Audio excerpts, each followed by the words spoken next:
am doing pretty good. Doing pretty good. I am looking forward to hopefully helping you guys out with your class project. Thank you so much for being here. Yeah, Oh, much appreciated. yeah, I had to do a little homework, but I guess there's just so much that's been going on that this one went under the radar for me. Yeah. And well, I'll let you guys interview me and I'll tell you my feelings about it. Okay, awesome. So I just wanted to start off with like a little background from you. Like, can you tell us a little bit about yourself and your organization? Oh, sure. Well, my name's Michael Campbell, and I am the founder and the CEO of the Street Smarts. And the Street Smarts is something that I started about 5 years ago. It'll be 5 years in a couple of months. And what we do is we help students of color find. It started off with opportunities in the financial field by helping them to find internships. It's since gone from that to, oh my goodness, we now have accounting, and then we're also working with high school students. So it's really like a pipeline.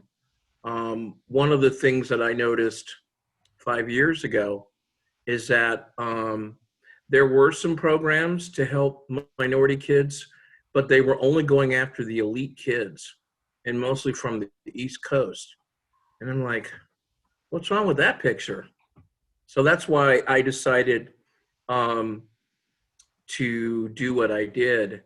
And I don't think it's really radical, but it's now kind of come around where at least we're there now with all the unrest and things that have been going on in the community. A lot of firms now are more open to hearing the story, which makes it so much easier. And we've been able to gain traction with the program. Awesome. So, what type of social programs do you work with? Well, I would say the programs that we're doing, and I guess you could call it social programs, are we're offering educational opportunities for everywhere from high school up into college to give people the ability to go into jobs and careers that maybe they had not before. And I think one of the social problems that it helps to address is the tremendous wealth gap that is out there between, folks of color and folks that are, white. I mean, I came from a middle class background, but my parents were both first. They were guessing. Well, they weren't the first to go to college in their families, but there was no generational wealth to pass down. And a lot of that has to do with, real estate and all types of reasons why. So I'm addressing that because there's pretty good job opportunities in the finance and accounting world. Yes, absolutely. I agree with you on 100% that there's a lot of opportunities to grow your net worth on that aspect. Most definitely.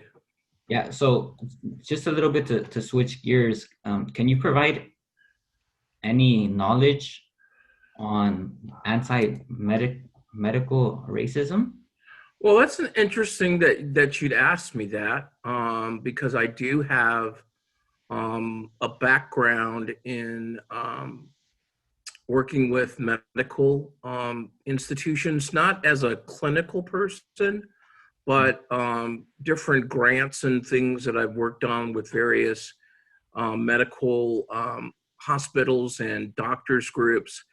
And one of the main things that we worked on was trying to get African Americans, especially, into to just kind of take the healthcare system that they can feel comfortable with it, because of there's been so much that has happened, especially to African Americans, things like the Tuskegee experiments and things of that nature, where we were, you know, we were used as subjects for a lot of medical things.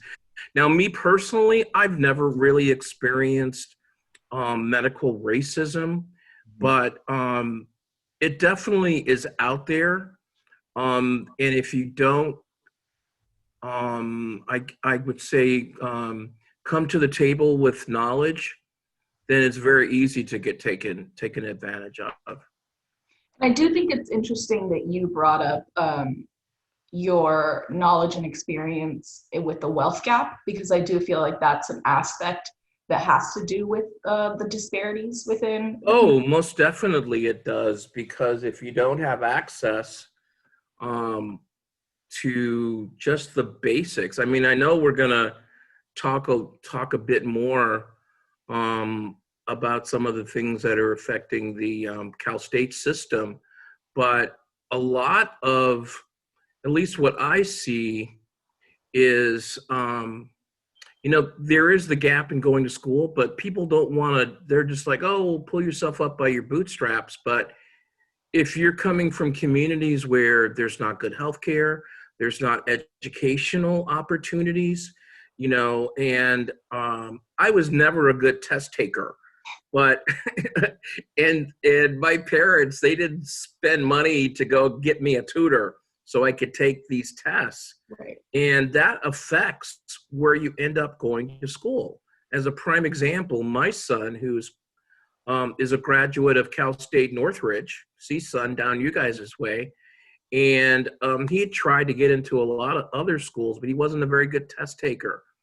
But he ended up going to CSUN. He graduated with honors. It's just incredible. And he's no smarter than some of these folks that ended up at some of the bigger Cal State schools. I think maybe San Diego State is like one of the top ones everybody wants to go to. And he was disappointed when he didn't get in there, but it turned out to be the best for him going where he was. I love CSUN. It's a really good school. Yeah. Mr. Campbell, do you have any personal experience with In what?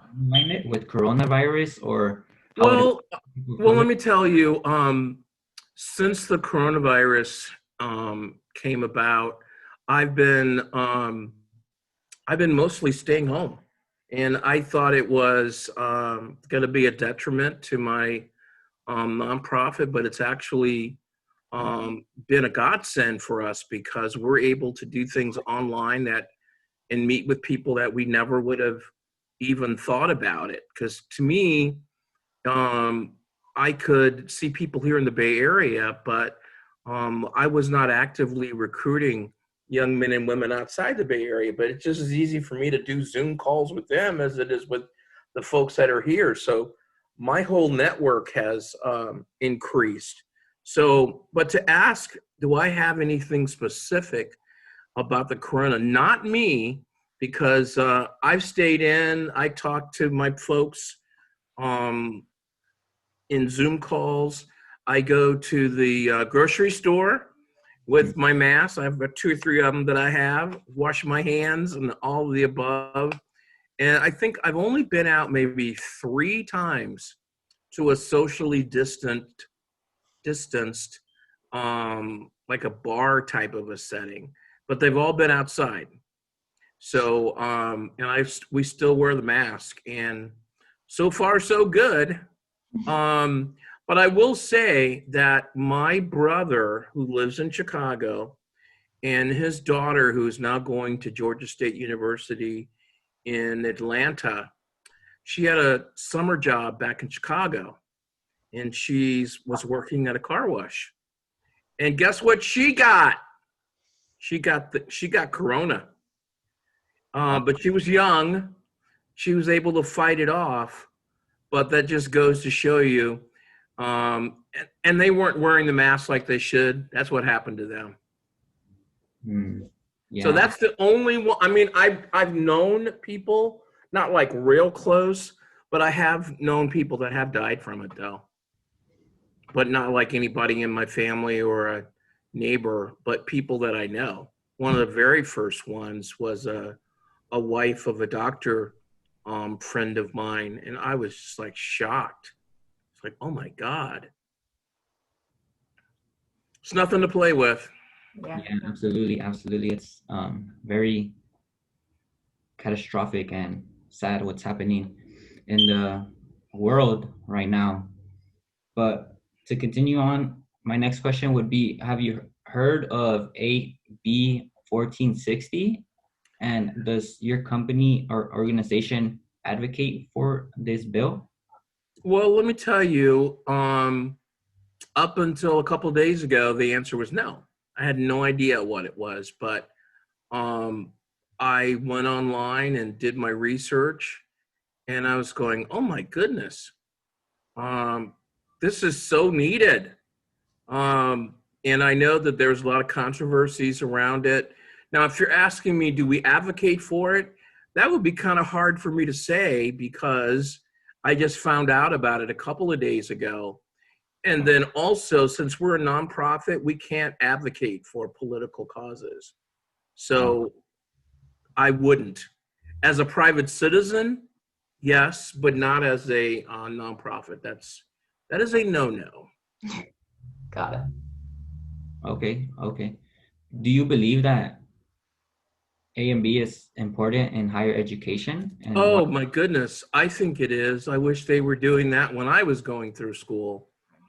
Especially in a state like California where I'm not mistaken, we're definitely have reached the minority majority status or well, the majority of us are minorities, and I think it's we're taught all types of history and things about the dominant culture, but we're not really taught about some of the cultures and practices of what is now the majority culture. So I think it's great that they're allowing that. And I know that they were trying to figure out, well, maybe we could open it up and it could be LGBT and some other things. I think you can still throw that in there, and you could be talking about LGBT folks that are in minority groups. There's because they sure are there. So why not talk about it? But I definitely think that with a multicultural society, especially California, I think you ought to have a clue. Yeah, So I think, if I had known about it, maybe individually I would have been fighting for it, but it looks like it went through, but it was a lot of wringing of the hands. Mhm. But I'm glad they did it. I mean, it's over now, but I wish I would have known about it when it was going on. awesome, awesome. Mr. Campbell, you being a business nonprofit owner, how would Mhm. you advise students to reach the message to other people who are not so aware for the AB 1460? Like, How would I do it? Personally, what I would do if I was on these campuses, mhm, I would just like hold informational type things and let people know um, why you're doing it, and not just, oh, you got to take this because we said you got to take it.